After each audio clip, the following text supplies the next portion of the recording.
ምንድነው የተፈጠረው? ሴትዮዋ ማነች? እኔ ማቀው ነገር ስለሌለ ተረጋግታችሁ በስርዓት አስረዱኝ። ፕሮግራሙን ምንም ጥርጥር የለውም እናስተላልፋለን። መሆን ያለበት አሁን እየተደማመጠን አይደለም። ግልጽ የሆነ ነገር እየሰማው አይደለም። ማን እንደሆነ መለየት ስላልቻለ ነው። ስለዚህ ሚዲያዎች ላይ እምነት የለንም ነው አይደለ? ምንም ችግር ቅሬታ አላችሁ፣ ቅሬታችሁን እናስተናግዳለን። ምንም ችግር የለውም። ስለዚህ ፕሮግራሙን እናስተላልፋለን። በስርዓት ቁጭ ብለን እናውራ ነው።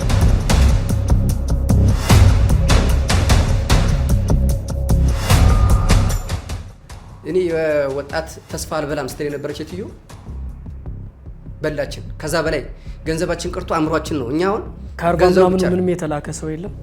ካርባ ምናምን ከሰለጠና አንድ ሰው የተላከ የለም። አባቴ የሚያርሱበት በሬዎችን አርሶ በበለበት እህል የሚዘሩበትን መሬቶችን አሽዤ ነበረ ብሩን የከፈልኩት። በዛ ደረጃ አሁን አባቴ ላይ በጣም ከባድ ተጽዕኖ ደርሷል። ወደ እስከ ሳርጀሪ ተኝቶ እስከ ኮማ ውስጥ ነው ያለው። ልጁ የሚኖረው ደሴ፣ የወጣበት ቦሌ ክፍለ ከተማ ነው የእሱ መታወቂያ። እንዴት ቀበሌ ሊሰጠው ቻለ? እኔ ተበድሬ ነው። አንድም ብር ከኪስ የከፈልኩት ነገር የለም። ተበድሬ ነው። ያበደረኝ ሰው ራሱ ተበድሮ ነው። ከሶስተኛ ወገን ነው ማለት ነው። እኔ ይህ ብር የደረሰኝ የሆነ ጓደኛ ለኛ ሄደ የሚባል በህጋዊ ሄደ 850 ምናምን ሺህ ብር ነው ከፍለኝ። እኔ ግን ምን ያህል አለማሰቤ ግራ ይገባኛል። በ56 ሺህ ብር ልካለሁ ስባል ቃና ቲቪ ላይ ነው ያየሁት። ከዛ በኋላ አንስተውታል። ይገርመኛል። በዱቤ እንልካለን 20% በዱቤ እንልካለን ወደ አውሮፓ ሀገር የሚለውን በፈልገው አጣውት ተስፋ ቢሰንናል ማለት ነው። በራሴ ወድ ባለውበት በትምህርት ደረጃም ያለኝን እንኳን በእጅ ያለው ነገር እንኳን መስራት እስከማቃት ድረስ ለምን ተስፋ ሁሉ አሟጥጭ ያለው እዛ ላይ ስለነበረ ማለት ቤተሰብ አመነኝና ተበድሮ አራጣ በክፍለ ሀገር አራጣ ተበድሮ 100 ሺህ ብር ላኩልኝ። ያን ብር ከፈልኩኝ። አሁን ቤተሰቦቼ በየወሩ ከ6 ሺህ ብር በላይ ይከፍላሉ አራጣ። በሽምግልና ማናገራናታል። ልጄ ብራችሁን አትበላችሁም እየተባለ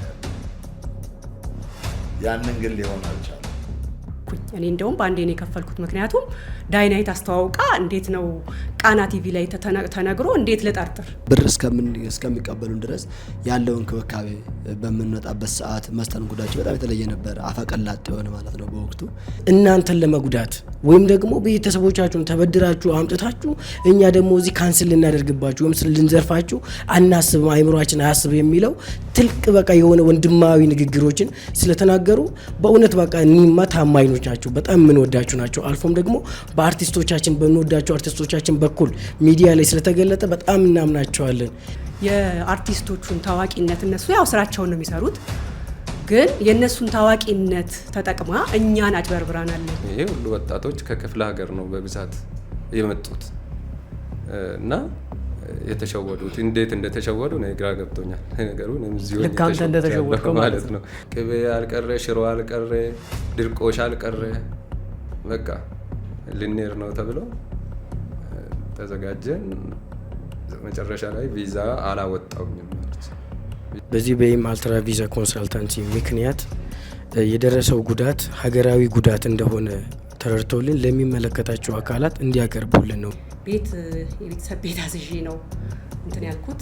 በእኔ ስም የሆነ ቤተሰብ አያውቅም። እኔ በአጠቃላይ 207,530 ብር ነው የከፈልኩት። ከዛ በላይ ደግሞ ያ ሲደመር ለኮቴ፣ ለኢንሹራንስ፣ ለሜዲካል ያለችን ብዙ ነው። አሁንም በሌሎች አካሎች ስም እያደረገች አሁንም እያጭበረበረች ነው ያለችው።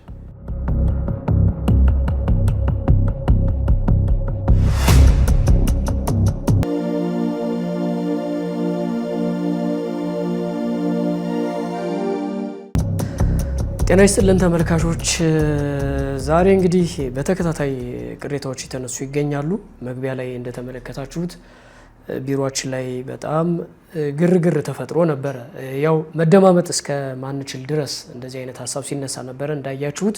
ስለዚህ ከብዙ ልመና በኋላ ቅሬታ አቅራቢዎቹ ተስማምተን በዚህ መንገድ ቆይታ ለማድረግ ወደናል። ምክንያቱም ግልጽ መሆን ያለበት ነገር ግልጽ መሆን ስላለበት አብረን ቆይታ ለማድረግ ወደናል። አብራችሁን ቆይታ እንድታደርጉ በአክብሮት እንጠይቃለን።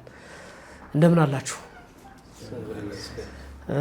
በመጀመሪያ ያው ስለማይችልም አይደለ ቀንሰናል ሰው ስለተስማማችሁ ተረጋግተን እንድናወራ ስለፈቀዳችሁም ጭምር ማለት ነው። እኛ ግዴታችን ነው፣ ቅሬታ ሲመጣ ቅሬታውን ማስተናገድ አለብን። ይሁን እንጂ መጀመሪያ አመጣጣችሁ ደግሞ ትንሽ ስሜታዊ ነበራችሁ። ከዛ ስሜት ወጣችሁ ደግሞ በዚህ መንገድ መገናኘት በመቻላችን እጅግ በጣም ደስ ብሎኛል። አመሰግናለሁ። ምንም እንኳን መደማመጥ ባይኖረውም መጀመሪያ አካባቢ የነበረው ነገር ምንድነው የተፈጠረው? ምንድነው ጥያቄያችሁ? ቅሬታችሁ ምንድነው? በሚል ጥያቄ ተነስቼ ቆይታችንን ብንጀምር ጥሩ ነው ብዬ አስባለሁ። የምትናገሩ ሰዎች ስማችሁን እያስተዋወቃችሁ መጀመር እንችላለን። ስሜ ሲሳይ በቀለ እባላለሁ እና በደረሰብኝ በደል እንደ ውጭ እንደ ማንም የውጭ ሀገር ፕሮሰስ ጀምራለሁ ብዬ በማስታወቂያ በቲክቶክ እና በዩቲዩብ አይቼ ፕሮሰስ ልጀምር ወደ 4 ኪሎ አምባሳደር ሞል ፕሮሰሱ ከጀመርኩ ከ4 እስከ 6 ወር ፕሮሰስ ያልቃል ተብሎ ነው ፕሮሰሱን የጀመርኩት።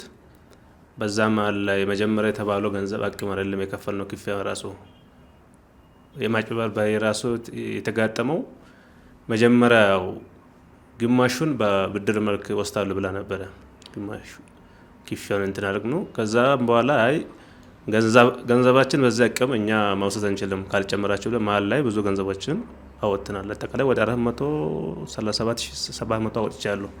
እኔ አሁን ከክፍለ ጋር የሚመላለሰው ከዛም በላይ ገንዘብ አወጥቻለሁ። መጨረሻ በዛ እንትን እያለን ያው ፕሮሰሱ በቃ አልቋል። አሁን ወደ ውጭ ሀገር ቲኬት ምናምን መቁረጥ አለበት ብላችሁ በቃ ቲኬትንም የቲኬት ገንዘብን አስገብተን አካውንት ላይ እስከዛ ቀን ተዘጋጀ ብላ ገንዘብንም የምንዘጋጀው ነገሮች ልብስ ሻንጣሙንም አዘጋጅተን ቤተሰብ ልሸኝ ራሱ እስከ አዲስ አበባ መጥቷል። ከመጣን በኋላ ያን ቀን አልሆነም ነገ ተነጎዳ እያለች በቃ ብዙ ነገር መከራዎችን አሳየች። እስከዛም ገና ሌላ በደል ያው በፖሊስ ማባረር የግል ጋርድ ጠብቃ ማፋን ማስመታት። እኔ አሁን 2 ቀን እንደዚህ በቃ ሌላ ይገካል ነው አስተረፈኝ። ለ2 ሆኖ አፍኖ ነበረ። እንደዛ ነገሮች በደሎች ደርሷል። እንኳን ጠይቀን ፊት ጠይቀን ወደ መንግስት አካል ላይ ብንሄድ በየቦታ ስንሄድ ፊትን ማግኘት አልቻለንም። ፖሊስ ጣቢያ ስንሄድ በቃ ምላሽ ሆኖ በቃ ግልጽ ሆኖ ነገር ማግኘት አልቻለም። የፌደራል ፖሊስ ሄደናል። የተለያዩ ቦታዎችን ገብተን ለኛ ፊት የሆነ ነገሮችን አላገኘንም። አሁን ከኔ ጋር ከክፍለ ሀገር የመጡ ልጆች ብዙ ልጆች ናቸው። አሁን ራሳቸውን በቃ መምጣት ትራንስፖርት አወጡ መምጣት ራሱ አልቻሉም። ተስፋ ቆርጦ ቤት ሌሎቹ የተለያዩ ሱስ ውስጥ የገቡት ሰው መጥቶ የራሱን ያጠፉት አሉ። ከኛ ውስጥ በጣም ብዙ ልጆች ተበዳዮች ናቸው።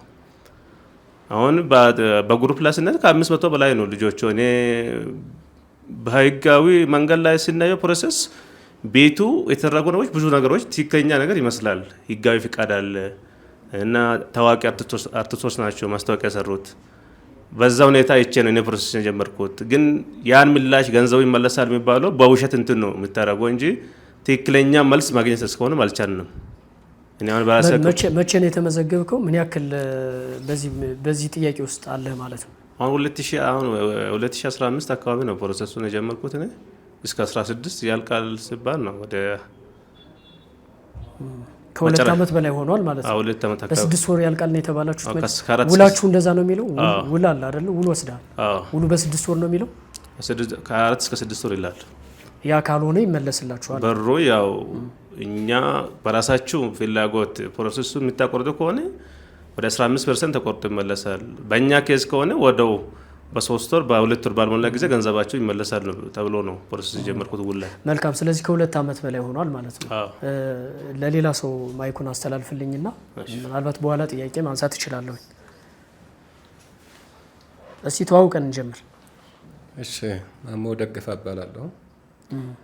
እኔ የዛሬ 1 ዓመት ከ4 ወር 5 ወር ይሆናል የጀመርኩት እዚህ አምባሳደር ህንፃ ላይ። ሙሉ አምባሳደር ሞሉን እነሱ ናቸው የተቆጣጠሩት። 8 ድርጅቱን እስቲ ስሙን ጥራው። ቅድም አላነሳም። የማልትራ ኤዱኬሽን ኮንሰልታንሲ ነው የሚባለው። በኤዱኬሽንም ይሁን እንጂ እነሱ ከሱ ጋር አያይዞ ብዙ ነገር ነው የሚሰሩት። እኔ ለኤዱኬሽን ነበረ የሄድኩት። እዛ ሲሄድ ለስራ እንልካለን አሉኝ። ሄጄ ነገሮቹን ካረጋገጥኩኝ በኋላ አደርኩኝ። ወደ አራዳ ክፍለ ከተማ ደወልኩት። ማቆ ሰው ስለነበረ ንግድ ፈቃዳቸው ቲን ነንበራቸውን ሰጧቸው። አይ ልክ ነው እየሰሩ ነው ተባልኩኝ።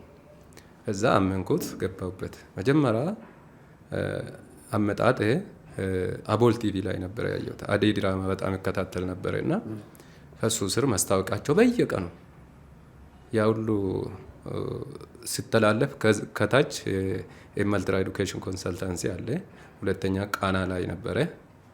ዳናይትና በጣም ታዋቂ አርቲስቶች ናቸው። እንግዲህ ዳናይት አለች፣ ሙሉ አለም አለች፣ ያስተዋውቃሉ። አርቲስት ሙሉ አለም ታደሰ። አዎ ሙሉ አለም ታደሰ፣ ዳናይት መክበብ ሲያስተዋውቁ ይሄ ነገርማ በቃ ልክ ነው ብዬ ብዙ ቦታ ሄጃለሁ ለመመዝገብ፣ አላመንኩበትም። መጨረሻ ላይ እነሱን አየሁት። ወደ አራዳ ክፍለ ከተማም ስደውል አለ ቲን ነንበራቸው ልክ ነው፣ የታደሰ ነው። ከዚህ በላይ ምን ትፈልጋለህ? ህጋዊ መሆናቸው ምን አመንካቸው ማለት ነው። አመንኳቸው። ሞሪ የአርቲስቶቹ ማስታወቂያ መሰራት ተጽዕኖ አሳድሮብሃል ማለት ነው ለመመዝገብ? ሁለቱም ነው በቃ አወዳደርኩ። ፈቃድ አላቸው፣ ህጋዊ ፈቃድ አላቸው፣ መንግስት ያውቃቸዋል ማለት ነው።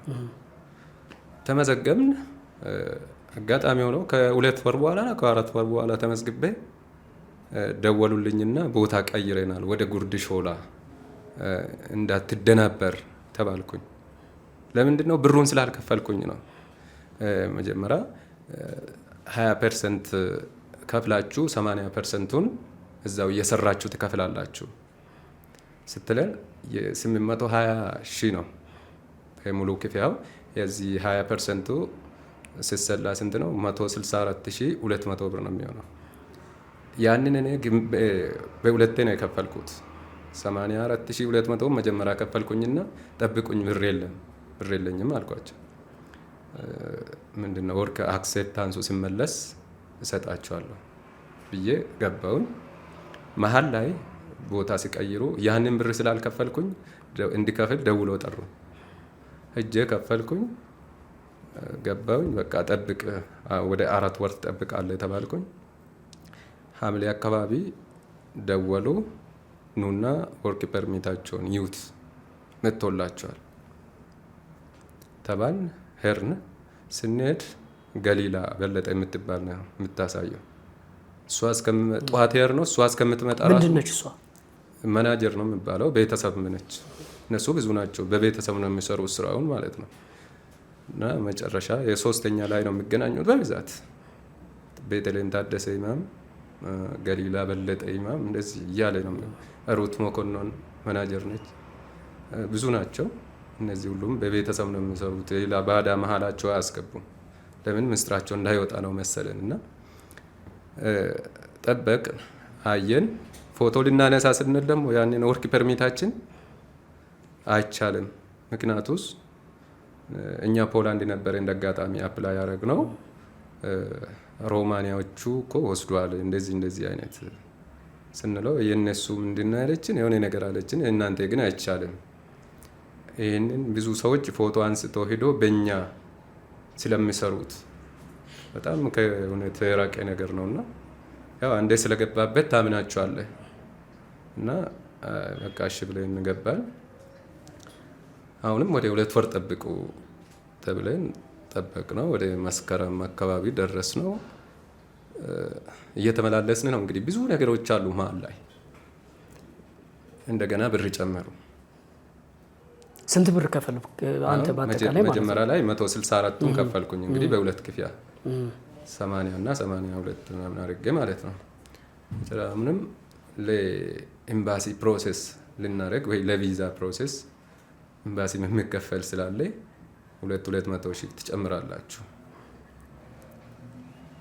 እሺ ብለን በስንት እንትን ከፈል ነው። ብዙ ድርድር እምቢ ብለን እንደውም ብራችን መልሱልን ስንል እሷ ቤተልሔም ታደሰ የምትባለው ድርጅቱን በበላይነት የምትመራ ነው። ፋውንደርም ነች። ካባ ሆልዲንግ ፋውንደር ነች። የመልትራ ደግሞ የካባ ሆልዲንግ አካል ነው።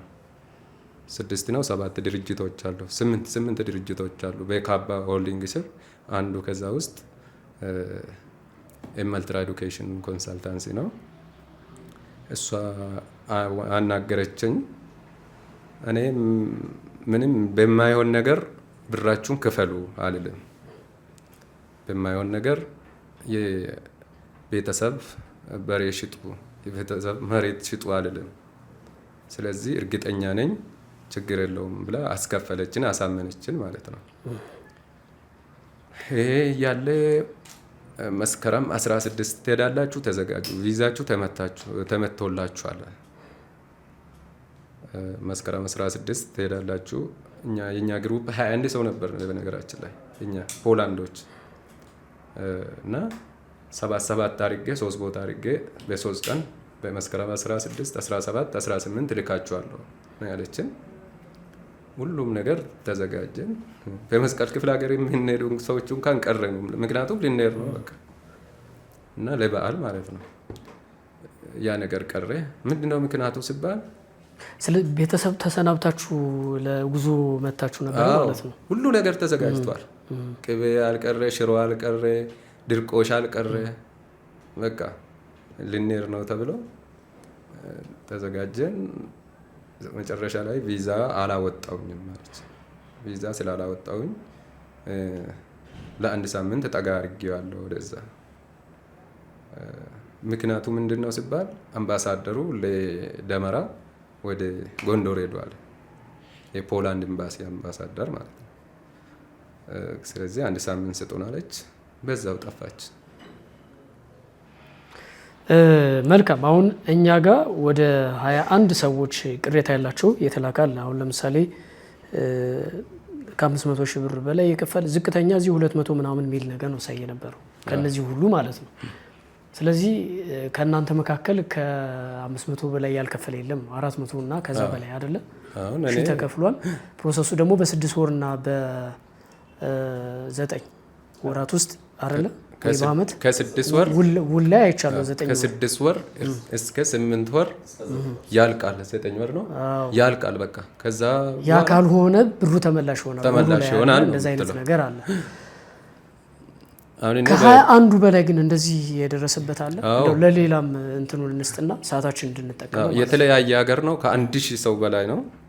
ይሄ ሁሉ ወጣቶች ከክፍለ ሀገር ነው በብዛት የመጡት እና የተሸወዱት እንዴት እንደተሸወዱ ነው ግራ ገብቶኛል። ነገሩ እኔም እዚሁ እንደተሸወድኩ ማለት ነው። በብዛት የክፍለ ሀገር ልጆች ናቸው። ግራ ገብቷችሁ ነው እስካሁን የት እንደሚሄዱ ግራ ገብቷችሁ ነው። እስቲ ወንድማችን ራስን አስተዋወቀህን አንተም የደረሰብህን ነገር ትነግረንና ማለት ሌሎቹ ነገሮች እየተነገሩ ስላለ በዚህ መሀል እናንተ ምንድነው እየተባላችሁ ያላችሁት? ከሚመለከተው አካልም ከነዚህ የድርጅቱ አመራሮችም የሚሰጣችሁ መልስ ጠይቁ። ምንድነው በህግ አግባብስ ለመጠየቅ አልሞከራችሁም ወይ? ለምሳሌ መክሰስ አልተጀመረም ወይ? ፍቃዱ መዝገቡ ደስታ እባላለሁ። የመጣሁትም ከትውልድ ዲምቱ አካባቢ ነው።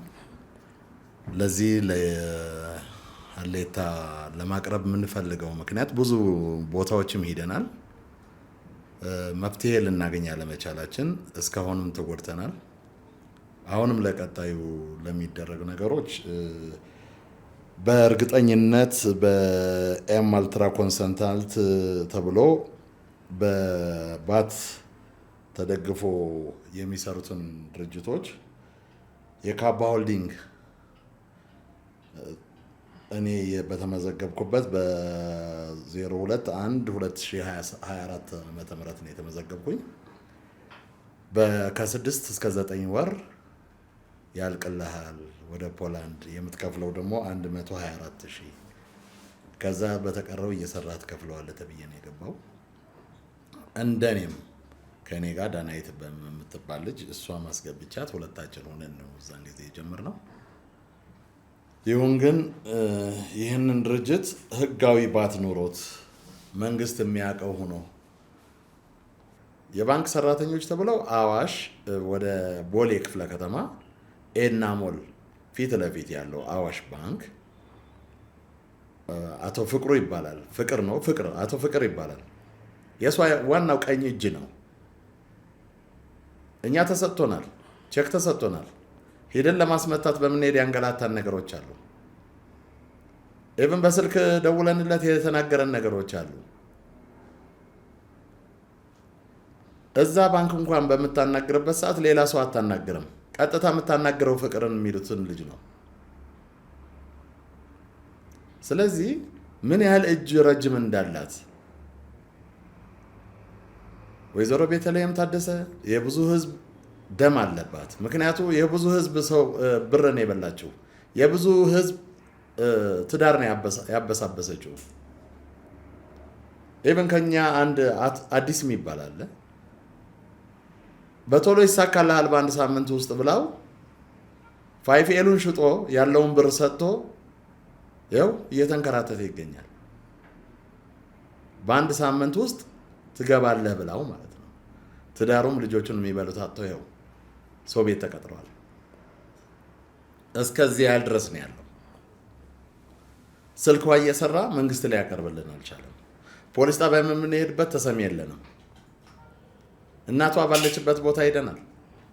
እናቷን ወደ ህግ እንዲቀርቡ አድርገናል። ምክንያቱም እንደ አማላጅነት ነው የሄድንባቸው። ግን አማላጅነታቸው ትሰጣችኋለች ልጄ ነው የሚሉት። አለም ቪዲዮ የተቀረጸ ልጄ ትሰጣችኋለች የእናንተን ብር በልታ አትሄድም። ሌላው ቺክን ሆቴል የቀጠረችን ቦታ አለ። ቀኑም ሆቴሉም የከፈለችበትን ክፍያ ማስረጃ አለን። ቺክን ሆቴል ቀጥራን ቪዲዮም ማስረጃ አለን። እልካችኋለሁ ቤተሰቦቻችሁን ጨርሳችሁ ተሰናብቱ መጀመሪያ ያለችን ሌላ ከዛዛ ካገኘችን በኋላ እኔ እንትኑ አምባሳደሩ ሌላ ቦታ ስለሄደ ጠብቁ አብሬው ነው ዱባይ የሄድኩት ትለናለች። አብሬው ነው እስከዚህ ያህል ነው የተሞኘንላት።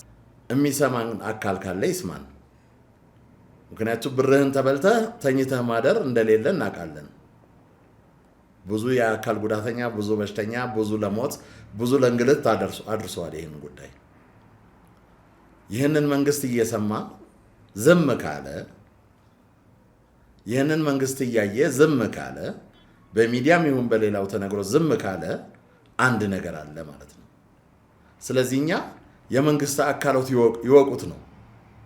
ከፌደራል እስከ ፖሊስ በተለይ በቦሌ ክፍለ ከተማ ያለው ከመታወቂያ ከሰጡበት ቦታ ጀምረው ለአቶ አቤል ተስፋዬ በእህቷ ልጅ ነው እያጭበረበረችው ያለች። ንግድ ፍቃዱ ማለት ነው። ንግድ ፍቃዱ በእህቷ ልጅ ነው። አቤል ተስፋዬ ይባላል። ንግድ ፍቃድ ልጁ የሚኖረው ደሴ የወጣበት ቦሌ ክፍለ ከተማ ነው የእሱ መታወቂያ። እንዴት ቀበሌ ሊሰጠው ቻለ? ለማጭበርበር እንዲመቻቸው ከባንክ ጀምሮ ከባንክ ስቴትመንት ጀምሮ እስከ ባንክ እንትን ቼክ መሰጠት የቻለበትን ትልቁን ጉዳይ እሷ ስላለች ነው። ስለዚህ መንግስት ይስማን፣ ህዝብ ይወቀው። ለቀጣይ ያለው ህዝብ እንዳይጭበረበር፣ ለቀጣይ ያለው ህዝብ እንዳይጎዳ እኛን በምናገኘው በህግ ልናገኘው ወይም ላናገኘው ፍትህ እስከረዳን ድረስ እናገኘዋለን ብለን ተስፋ እናደርጋለን። ለቀጣይ ያለው ህዝብ እንዳይጎዳ ግን ብለን ነው ለሚዲያ ለማስተላለፍ የመጣ ነው። መልካም። ቀደም ብለንም ስናወራ የኛን በደል ብቻ ማውራት ሳይሆን ህዝብ እንዲያውቅልን የኛን በደል ብቻ ማድረግ ብቻ ሳይሆን አሁንም የተለያዩ ቦታዎች ላይ ቅርንጫፎች ተከፍተው ሌሎች እንደኛ እየተጭበረበሩ ነው የሚል አንድ መልካም ነገር ሲሰማ ነበር እናንተ ጋር። ትክክለኛ ነው ይሄ ማለት አሁንም እንደዚህ አይነት መጭበርበሮች ኖረው አሁን መጭበርበር ብዬ ሰዋራ እኔ እንደ ሚዲያ እንግዲህ ድርጅቱንም ቀርበን ማውራት ይጠበቅብናል። እነዚህ ስማቸው የተጠቀሱ ሰዎችን ማግኘት ይኖርብናል። ከዛ ውጭ ደግሞ ሚዲያውም ክፍት ነው። ስማቸው ስለሚነሳ ቅሬታ ካላቸው ልክ እንደናንተ መጥተው ራሳቸው መልስ መስጠት ቅሬታቸውን ማቅረብ ይችላሉ፣ መብታቸው ነው ለማለት ፈልጌ ነውና አሁንም ምዝገባው ቀጥሏል። ብዙ ወጣቶች እየተመዘገቡ ነው፣ እየሄዱ ነው። አንተስ በግልህ ምን ያክል ብር ከፍለህ ነው አልመለስልኝ አለ እያልክ ያለው? እኔ የኔ 437,000 ከ400 አካባቢ ነው የከፈልኩት። ዳናይት የምትባል ከኔ ጋለች። የሷ 164,000 ከፍያለሁ ከኔ አካውንት ማለት ነው። አጠቃላይ ወደ 500 ምናምን ሺህ ነው ከኔ ትራንስፈር የተደረገላት። ስለዚህ ይህንን ብቻ ሳይሆን እያጭበረበረች ነው። አሁንም በሌሎች አካሎች ስም እያደረገች አሁንም እያጭበረበረች ነው ያለችው። ይህንን ማስረጃ ከቃሏ የተናገረችው አልነበርኩም ካለችም የእስክርቢቶ ጽሁፋም ሳይቀር ከኔ ጋር አለ። የመዘገበቻቸው ሃንድራይቷ ምን ይጋለ የወይዘሮ ቤተልሔም ታደሰ ሃንድራይት እኔ ጋር ይገኛል። ስለዚህ ለቀጣይም ይሁን ለህዝቡ እንዳይጭበረበር በብዙ ቦታ እንልካለን እያሉ የውሸት ፕሮፓጋንዳ እያደረጉ ኢቭን በንግድ ፍቃድ ተከልለው የሚያደርጉትን ያለ መጭበርበር እንዲቆም ነው። ምክንያቱም እያደረጉት ያሉ ምንድነው? ንግድ ፍቃድ ይወጣል፣ ካፒታል ይነገራል፣ የባንክ ቼክ ይሰጣል። አሁንም ያለችው ይሄንን ነው ያለችው፣ ግልጽ ነው። ኑና ቦሌ ኤልጂ ህንጻ ገብታችሁ እስከ 1 አመት እንድጠብቁኝ ቼክ ሰጣችኋለሁ ነው ያለችው። ጠበቃ ቆማለች። ስለዚህ እቺ ሴት ብራችን ትመልስልን፣ ሌሎችም እንደኛ እንዳይበሉ ከዚህ ሁኔታ እንዲቆም እንዲታገድ ነው የምንፈልገው። አንደኛ ደርሶብናል፣ የደረሰብንም በህግም ቢሆን በምንም ማግኘት እንችላለን። ከኛ በኋላ ያሉት እንዳይበሉ። እኛ ወደ 1000 የምንጠጋ ሰዎች ነን። ከኛ የተበላው ብር ከ100,000 ብር በላይ እንጂ ከ100,000 ብር በታች የለም። ስለዚህ ይህንን ነገር የሚዲያ አካላትም የመንግስት አካላትም እንዲያውቀው እንፈልጋለን። መልካም። ምናልባት የቀረ ሀሳብ ካለ ወደ መጨረሻ እመጣለሁ ወደ እናንተ። ለሌሎቹ እስቲ ማይኩን ስጥልኝና። ቅድስት እባላለሁኝ። ቀድሜ ኢንተርቪው እንዳረግ ፈቃደኛ ስለሆናችሁ አመሰግናለሁ። ስለቸኮልኩኝ ነው። ለመሄድ አስበሻል ማለት ነው? እሺ፣ ስለቸኮልኩ ነው። እንግዲህ ቅሬታ ለማቅረብ ነው የመጣ ነው። እኛ ቅሬታችንን ሰፊው ህዝብ እንዲሰማልን፣ ሰፊው የኢትዮጵያ ህዝብ እንዲያቅልን እንደተጭበረበርን ቅሬታ ልናቀርብ ነው የመጣ ነው። ከዛም በኋላ ደግሞ ወደ ክስ እንሄዳለን። ክስ የምንሄድበት ጠበቃ እንትን ብለናል፣ አነጋግረናል፣ ውክልና ለጠበቃ ሰጥተናል። ግን ከዛ በፊት ሰፊው ህዝብ ይስማልን ይሄንን ነገር። ከዛ በኋላ ወደ ህግ ሄደን ህግ ይዳኘናል። ግን ይሄን ነገር ሰፊው ህዝብ ይስማልን፣ ይወቅልን። ይሄን ስል ኤማልትራ ኮንሰልታንሲ በኮንሰልታንሲ ስም ነው የምትነግደው። ባለቤቷ ቤተልሔም ታደሰ፣ ወይዘሮ ቤተልሔም ታደሰ ትባላለች። በስሯ ብዙ ቤተሰቦቿን የስራ ድርሻ ሰጣቸው ይሰራሉ። ለምሳሌ ገሊላ በለጠ የምትባል፣ ሩት መኮንን፣ ሊዲያ መኮንን፣ ብዙ አካላቶች መጥቀስ ይቻላል። ኢቭን ጋርዶች አላት፣ 4 ትልልቅ ጋርዶች አላት። እና ይሄ እንደዚህ ነው የሚሰራው ስራው። ግን መጀመሪያ እኔ ይሄ ከመሆኑ በፊት በአርቲስቶች ነበረ የተዋወቀው። እኔ ቃና ቲቪ ላይ ነው ያየሁት። ከዛ በኋላ አንስተውታል። ይገርመኛል። በዱቤ እንልካለን 20% በዱቤ እንልካለን ወደ አውሮፓ ሀገር የሚለውን ብፈልገው አጣሁት። አይቼው ነበር። ማስታወቂያው በድምጽ ነበረ። ቃና ላይ የተላለፈው በኢሜጅ አለ፣ በኢሜጅ አለ፣ እንሰጣለን መረጃው። እኛም ጋር የደረሰ እንትን አለ። ዳናይት የሰራችሁ ማለት ነው። ዳናይት በድምጿ በዱቤ 20% ከፍላችሁ 80% እየሰራችሁ ትከፍላላችሁ የሚለውን አጥፍተውታል፣ አንስተውታል። ለቃና ቲቪም እንትን ሰጥተናል። ሲነሳ ይቅርታ ወይ ሌላ ማብራሪያ ተሰጥቷል? ምንም የለም። ምንም ፈልገን አተነዋል።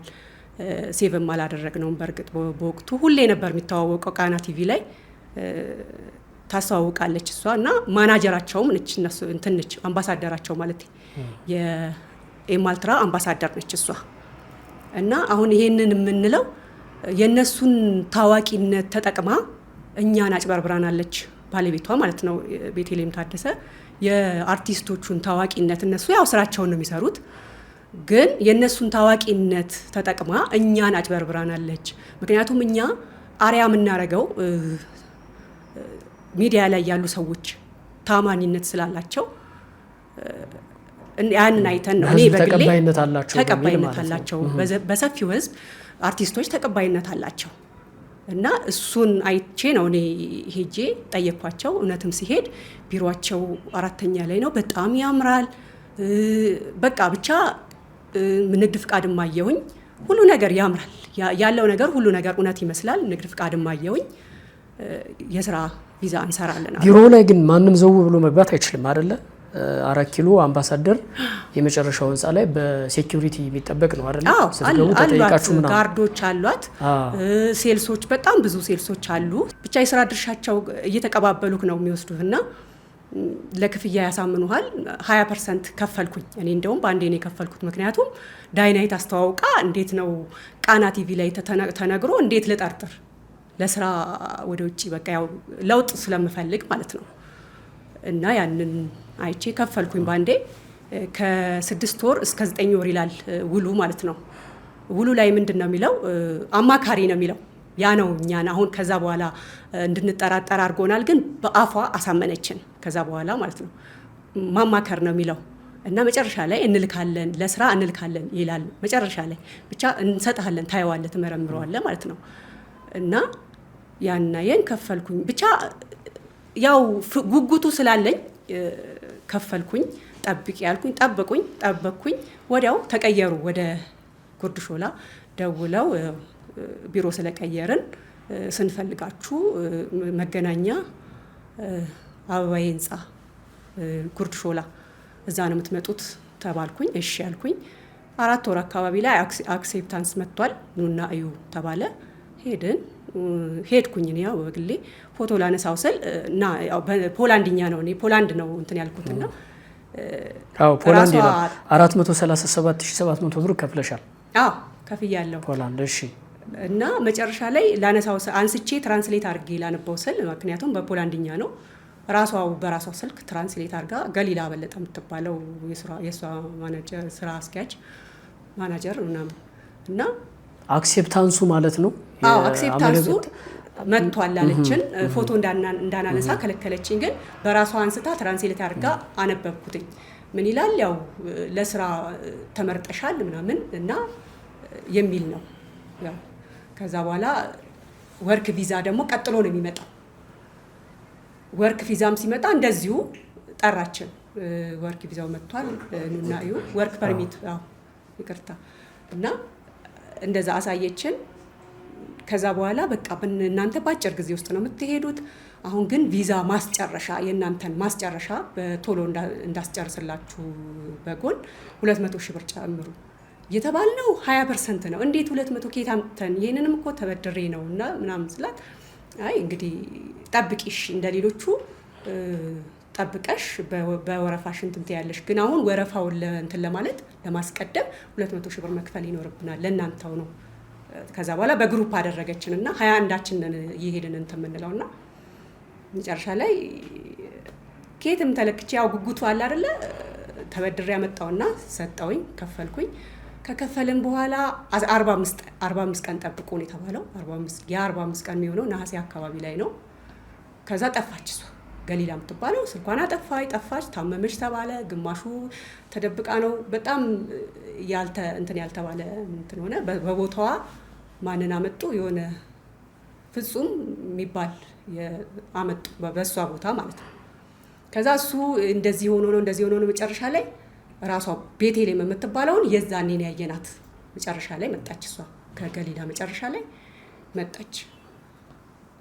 እና በቃ እኔ ነኝ ከዚህ በኋላ የእናንተን ጉዳይ የምከታተለው። አሁን የአልቋል የእናንተ ጉዳይ 73500 የትኬት አስገባለች። የ200 ሺህ ብርም እንትን አልሰጠችንም፣ ደረሰኝ አልሰጠችንም። የ164ቱ ብቻ ነው ደረሰኝ የሰጠችን። የ200 ሺህ ብሩን ደረሰኝ ስላላሳተምኩኝ ደረሰኝ ልሰጣችሁ አልችልም፣ ሲታተም ሰጣችኋለሁ ብላ በነጭ ወረቀት ተቀበለች። ያስገባ ነው ግን በባንክ ነው፣ ስሊፑ አለን። እና 73500ንም አካውንቱ በማን ስም? አካውንቱ በራሷ ነው፣ በድርጅቱ ስም። ግን የተለያየ አካውንት ነው። የ64 ያስገባንበት ይለያል፣ 200 ያስገባንበት ይለያል፣ 73500 ያስገባንበት ይለያል። ሁሉም አካውንቶች ግን በድርጅቱ ስም ናቸው። በድርጅት ስም እና 73500 የትኬት አስገቡ ስትለን በቃ ወይ ይሄ ነገር ጥሩ በቃ ጨርሰናል ማለት ነው ብለን ትኬት ካዘዘ እንግዲህ በቃ ጨርሷል። ወደ ዝግጅት ሄድን። እኛ የተዘጋጀን ነው። መስከረም 16 ጀምሮ ትሄዳላችሁ አለች። ከዛ በኋላ መስከረም 16 ቀረች። ምንድን ነው ይሄ ነገር ምናምን ብለን በማግስቱ በዓል ነው በ3 በ4ኛው ቀን ሄድን። ስንሄድ አይ አምባሳደሩ እሱ እንዳለው አምባሳደሩ ስለሌለ መውጣት አልቻለም፣ ቪዛችሁ እናንተ ተዘጋጁ፣ 1 ሳምንት ብቻ አራዝም ያለው ልጅ ከ1 ሳምንት በኋላ የውሃ ሽታ ሆነች። በቃ ከዛ ወዲህ ቢሮም አልቀጠረችንም። ቼኪን የሚባል ሆቴል ኢንተርናሽናል ሆቴል ወደ ቦሌ አካባቢ 22 እዛ ቀጠረችንና አናገረችን። እኔ እንደውም በጣም ሆቶኜ ነው እዚህ ለምን መምጣት አስፈለገን? ምክንያቱም ቢሮ የተከበረ ቢሮ አላት፣ የራሷ ስራ የምትሰራበት ቢሮ አለ። ለምን እዚህ ጠራሽን አልኳት። እኔ እንደው ቃል በቃል ለምን ነው እዚህ ጠራሽን? እኔ እንደውም በቃ ከዚህ በኋላ ትቼዋለሁ። ነገ ጠዋት ፓስፖርቴንና ብሬን እፈልጋለሁ፣ ቢሮ ይዘሽልን ነይ፣ አሁን እዚህ ላወራሽ አልቻልኩም ስል ጓደኞቼ የረፊ ቆይታይ ብለውኝ አረጋግተውኝ እሺ እንስማት ብለው የ1 ሰዓት የ2 ሰዓት ከ1 ሰዓት እስከ 2 ሰዓት አቆየችን ስታወራን አሳመነችን። 20 ቀን ስጡኝ አለች። እሺ ብለን ተመካክረን 20 ቀን ሰጠናት። ከዛ በኋላ ፖላንድ ሄድኩኝ እናንተን ጉዳይ ላስተካክል አለች። ከዛ በኋላ በቃ የሰጠንህን ቴክስትን የላክችልን ቅድም በፊት ላይ ያነበብኩት ቴክስት ሶሪ አይነት ነገር አለችን ማለት ነው።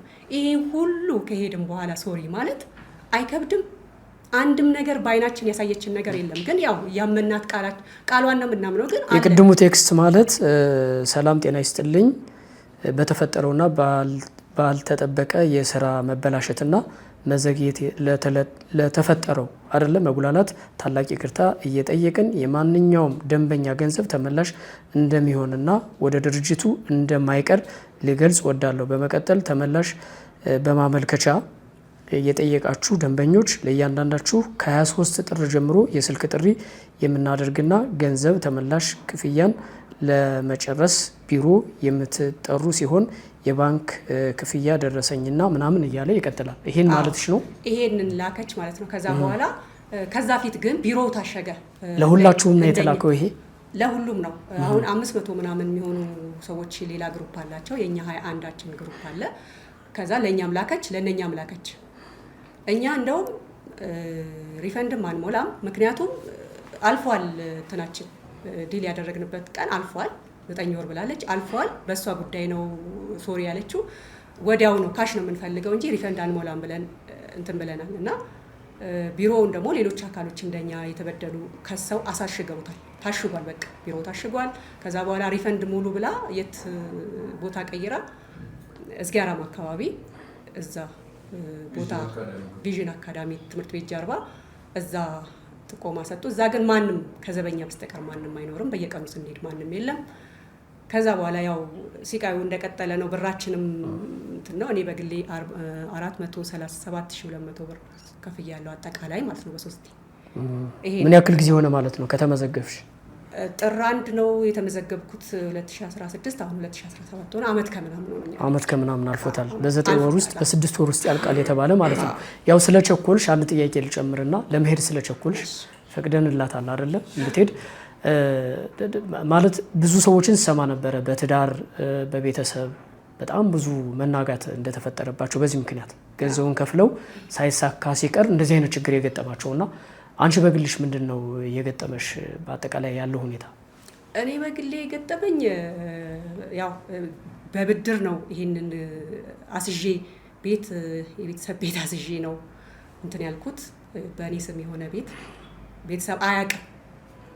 ይሄንን ቤተሰብ አያውቅም። ምክንያቱም ነገ የተሻለ ህይወት አገኛለሁ በሚል የቤተሰብ ቤት በማይክሮ ፋይናንስ ብር ተበድሬ በፐርሰንት 24% እየከፈልኩኝ ነው የተበደርኩት የነበረው። ምክንያቱም መልሰዋለሁ በሚል የተነሳና ይሄ ሆኗል። እኔ አሁን ወለድ እየወለደብኝ ነው ያለው የቤት እዳ። በግሌ ይሄ ነው የገጠመኝ እና በጣም ስራዬን ደግሞ ለቅቄ ያለው ለዚህ ብዬ ስራዬን ለቅቄ ያለው እና የደረሰብኝ በደል ይሄ ነው።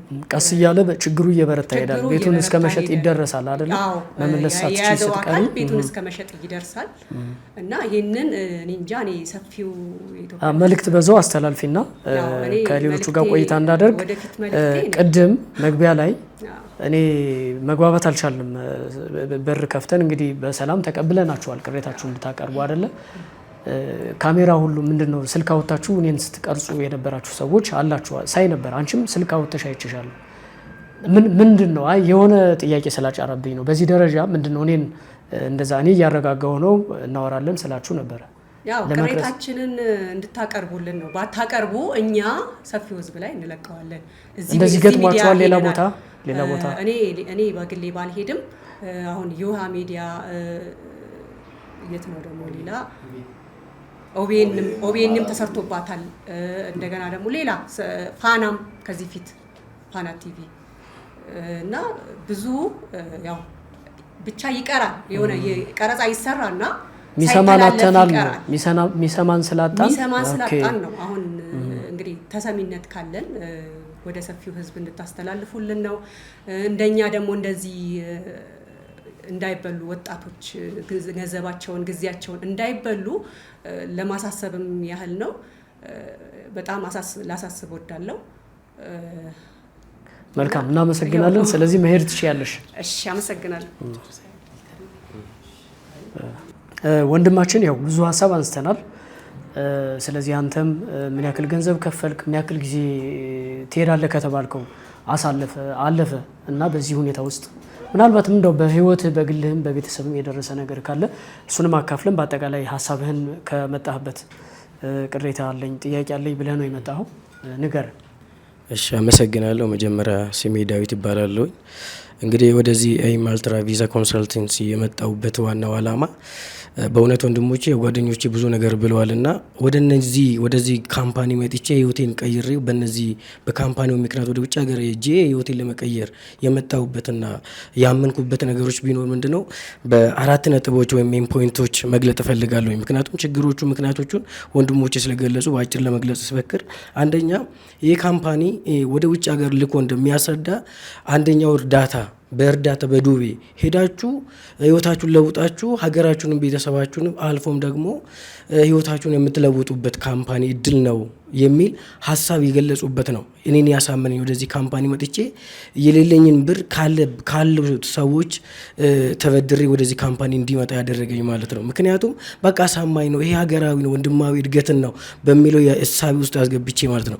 ሁለተኛ ደግሞ ምንድነው በታዋቂ አርቲስቶቻችን በምንወዳቸው ባህልን ህግን አክብረው አይኖቻችን ብርቄ ልጆቻችን ወንድሞቻችን በምንላቸው በምናደንቃቸው ሰዎች ይህ ሚዲያ ይህ ሀሳብ ይህ ካምፓኒ በእነኚህ ሰዎች ምክንያት በመተላለፉ ነው ማለት ነው። ምክንያቱም አርቲስቶቻችን እናምናቸዋለን፣ እንወዳቸዋለን፣ የሀገሮቻችን ብርቄ ናቸውና ሀገራችንን የሚያሳውቁ ናቸው። እነኚህ ሰዎች ላይ በእነኚህ ሰዎች መልክ ደግሞ የታወቀ ነገር ወደ ኋላ ይመለስም ብዬ ስላመንኩት ወደዚህኛው ካምፓኒ መጥቼ እኔም ከሀገር ወጥቼ ራሴን ቢቀይር ቤተሰቤን ቢቀይር እና ሀገሬን ደግሞ በስሟን ባስጠራ በሚል ሀሳቢ ወደዚህኛው ካምፓኒ መጥቼ ብር ከፍዬ እንዲሄድ አድርጎኛል ማለት ነው። ሶስተኛ ደግሞ ምንድነው ይህ ካምፓኒ ያደረገው ንግግሮች አሉት። ያደረገው ንግግር ምንድነው ከተባለ በእውነት እናንተን ለመጉዳት ወይም ደግሞ ቤተሰቦቻችሁን ተበድራችሁ አምጥታችሁ እኛ ደግሞ እዚህ ካንስል ልናደርግባችሁ ወይም ልንዘርፋችሁ አናስብም፣ አይምሮአችን አያስብ የሚለው ትልቅ በቃ የሆነ ወንድማዊ ንግግሮችን ስለተናገሩ በእውነት በቃ እኒማ ታማኞች ናቸው፣ በጣም የምንወዳቸው ናቸው። አልፎም ደግሞ በአርቲስቶቻችን በምንወዳቸው አርቲስቶቻችን በኩል ሚዲያ ላይ ስለተገለጠ በጣም እናምናቸዋለን ብዬ ስላመንኩት ነው ወደዚህ ካምፓኒ የመጣሁት። እኔ ብቻ ሳይሆን አንኳሩ ሜን ፖይንቱ ወንድሞቼም ትላንት ቅድም ሲናገሩ የነበረው ሀሳብ እዚህ ውስጥ ይካተታል ብዬ ነው ሁሉንም ያሳመነው። ይህን ብር እንግዲህ እኔ እንዴት ነው ያመጣው ብባል እኔ ተበድሬ ነው። አንድም ብር ከኪስ የከፈልኩት ነገር የለም፣ ተበድሬ ነው። ያበደረኝ ሰው ራሱ ተበድሮ ነው፣ ከሶስተኛ ወገን ነው ማለት ነው። እኔ ይህ ብር የደረሰኝ እንዴት ነው የደረሰኝ? ቢሄድ በአንድ ቀን በሁለት ወር የሚመለስ ብር ነው።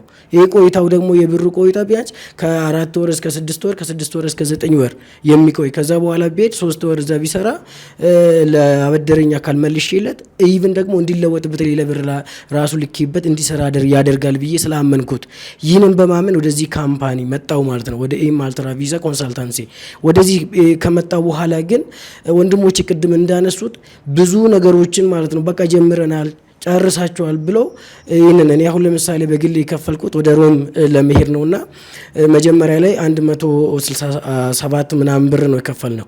በተጨማሪ ደግሞ ይሄ ዱቤ 167,000 በተጨማሪ ለኮቴ ተብሎ ለተለያዩ ነገሮች አንድ ላይ ብዙ ብሮችን ጨምሬ በቃ 333,750 ብር ከፍያለሁ ማለት ነው። ይህን ሁሉ ብር የከፈልኩት እንግዲህ አንድ የተላለፈበት ሚዲያዎች፣ ሁለተኛ ደግሞ የተናገረችው የካምፓኒው ባለቤት የተናገረው ሀሳቡ በጣም አሳማኝ ነው። ወንድማዊ እድገትን አብሮነትን ያማከለ ስለሆነ ይህንን ልቤን ሰጥቼው ነው ማለት ነው። ይሄ ብር ቢወጣ ነገ ይመጣል።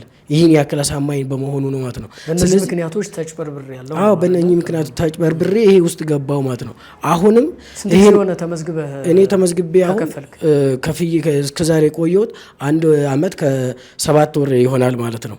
ከቆዩ ከ7 ወር ከአንድ ኦልሞስት ዓመት ሊሆን ነው ማለት ነው። ከውሉ ከሚለው ከቆየ መልካም። ስለዚህ በእኛ በኩል ልንል የምንችለው መልእክታችሁን ለሚመለከታቸው እናደርሳለን ነው። ስማቸው የተጠቀሱ ሰዎች ደግሞ ሚዲያው ክፍት ነው፣ ቅሬታ ሊኖራቸው ይችላል። አሁን እኛ የአንድ ወገን ብቻ በእርግጥ ሙሉ የሆኑ መረጃዎች አሏችሁ፣ እነዛን ይዘን ነው እኛ ከእናንተ ጋር ቆይታ እያደረግን ያለ ነው። የአንድ ወገን ይዞ መቆየትም ራሱን የቻለ ችግር ስላለው ምናልባትም ሚዲያችን ክፍት ነው።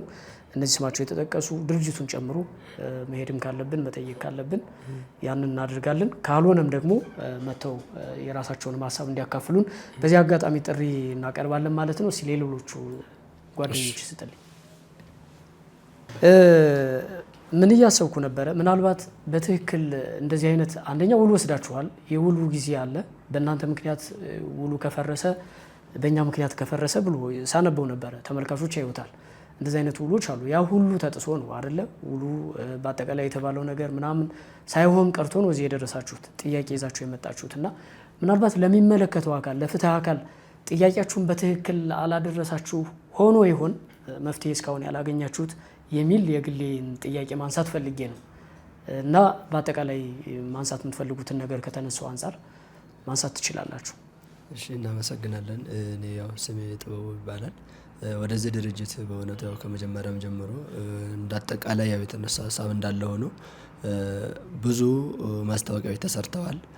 ከዛም ባሻገር ደግሞ እኛ በሀገር ውስጥ ሆነን ራሳችንን የመለወጥ ሀሳብ ያለ በዛ ሀሳብ ይህ የተሰጡት መግለጫዎች ያንን በመመርኮዝ እኛም በቃ ራሴን ብለውጥ ከሚል አንጻር ወደዚህ ድርጅት መጠን ተመዝግቤያለሁ። ከተመዘገብኩም ያው 1 ዓመት ምናምን ሆኗል። 1 ዓመት ከ6 ወር እንደዛ ሆኗል፣ አስቆጥሯል ማለት ነው።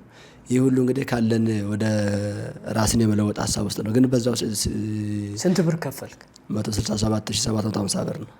ይህንን ብር መጀመሪያ ከተከፈልኩ በኋላ ወደዚህ ተመዝግቤያለሁ። ግን እዛ ውስጥ አንደኛ ምናልባት ከመንግስት ጋር ያለው የመንግስት ፍቃድ፣ እዛ ውስጥ ቢሮቸው ውስጥ ያለው ፕሮቶኮል፣ እንዳጠቃላይ የሚያደርጉት እንቅስቃሴ እነሱ በዱቤ እኛን አምነው ይህንን ለእኛ ካሰቡ እኛ እስከምን አንጻር ከሚል አንጻር ነው ወደዛ ውስጥ ገብቼ ይህንን ነገር ከፍዬ ተመዝግቤያለሁ።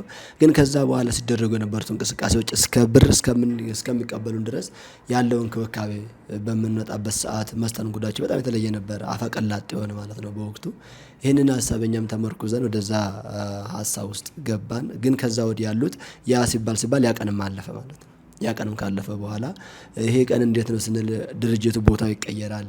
ከዛ በኋላ እዛ ቦታም ስንሄድ ደግሞ በቃ የመንገላታት ስራ ነው። መስተንግዶ ራሱ ቀዘቀዘ ማለት ነው። ከዛን እዛ ባሉት ጋርዶች የማስፈራራት ውጭ ላይ ያሉት ከውጭ ጀምሮ ገና ከበር መግባት ጀምሮ ተጎጂ አካል በመምሰል እኛን የሚያደርጉት እንቅስቃሴ እኛን የሚያደርጉት አቀባበል አንድ የሆነ ሲስተም ነበራቸው እነሱ ማለት ነው በወቅቱ እና እኔም በዛ ያንን ሁሉ አልፈን እስከ ዛሬ ደርሰናል። አሁንም ትልቁ ነገር እኛ ማለታችን ወደዚህም የመጣንበት አጋጣሚ አንደኛ ፍትህ ማግኘት እንፈልጋለን። ከዛም ባሻገር እንደኛው ያሉ ወጣቶች አሉ። በአብዛኛው አሁን በተለያየ አኳያ ስም ተቀይሮ ድርጅት በስቶ እየተነገደ ነው። ስለዚህ በእኛ አኳያ ያሉት ወጣቶች እንደኛ ጉጉት ያላቸው ራሳቸውን ለመለወጥ ያሉት ሀሳብ በዚህ አጭበርባሪነት ወይንም በዚህ በውሸት መንገድ እንዳጭበረበሩ መልእክትም ጭምር ለማስተላለፍ ነው ማለት ነው። ስለዚህ እናንተም በሚዲያው ይህ ፍትህ እንድናገኝ ለሚመለከተው አካል እንዲቀርብልን፣ ሁለተኛም ደግሞ እንደኛው ዛሬኛ ካለን ያለን ለመለወጥ ያለን ሀሳብ መጠን እንደተጨበረበረን ሁሉ ሌላውን አካል በእኛ መንገድ እንዳይመጣ አሁን እኔ በራሴ ከቤተሰብ ነው ይህን ብር የተቀበልኩት። ግን አሁን በቤተሰብ አኳያ እምነት አጥቼ ነው ያለሁት ማለት ነው። በቃ ምንድን ነው እስከ ማለት ድረስ አሁን ላይ ነገ እያደረ ምን እያለ ከቤተሰብ እባረራለሁ ያለኝ አማራጭ በቃ ያ ነው ማለት ነው። ስለዚህ ይህ ነገር በጣም ውስጣችንን እየጎዳ ያለው ከዛም ባሻገር በቃ ተስፋ ቢስ ሆነናል ማለት ነው። እኔ በራሴ አሁን ባለሁበት በትምህርት ደረጃ ያለኝን እንኳን በእጅ ያለው ነገር እንኳን መስራት እስከማቃት ድረስ ለምን ተስፋ ሁሉ አሟጥጬ ያለው እዛ ላይ ስለነበረ ማለት ነው። ስለዚህ አሁን ይህ ሁሉ እየገጠመን ነው እና በግልም በቤተሰብም ደረጃ ችግሮች ተፈጥረዋል ነው። አዎ ተፈጥሯል። መልካም ለወንድማችን ስጠውና ደጋግሜ እንዳልኩት እንዳየሁትም ሚዲያዎች ላይም እምነት የላችሁም አይደለ? ምናልባት ከደረሰባችሁ እንትን ይሆናል።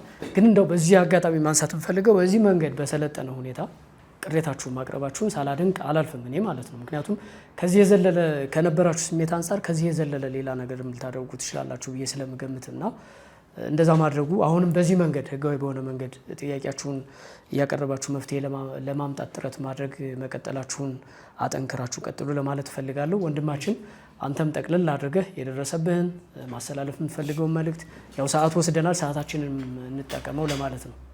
እሺ እኔ አመሰግናለሁ። አስረስ መኮንን እባላለሁኝ። ያው ሀሌንታ ሚዲያን ሳላመሰግን አላልፍም። ምክንያቱም ሀሌንታ ሚዲያ በስነ ስርዓት እንደዚህ ህውታም እንትንም ፈጥረን ነበርና ያን አረጋግቶ ያደረሰን እሱ ነውና እውነትም ወደ ትክክለኛው የሚያስተላልፍልን ከሆነ በጣም አመሰግናለሁ። ደግሞ እንደሚያስተላልፍልን እምነት አለኝ። እኔ መጀመሪያ 4 ኪሎ የተመዘገብኩትኝ ሲጀመር ወይዘሮ ቤተልሔም ታደሰ ማለት የአይማልትራ ኤዱኬሽናል ኮንሰልታንሲ ባለቤት ናት እና ልክ ጓደኞችን ብለውታል። እሷ ሴትዮ ዘመዶቿን ነው ውስጥ ያሉ ሙሉ አመራሩም ሁሉም ግን በቃ ስትራቴጂ ነው ተነድፏል፣ ሰርተውበታል።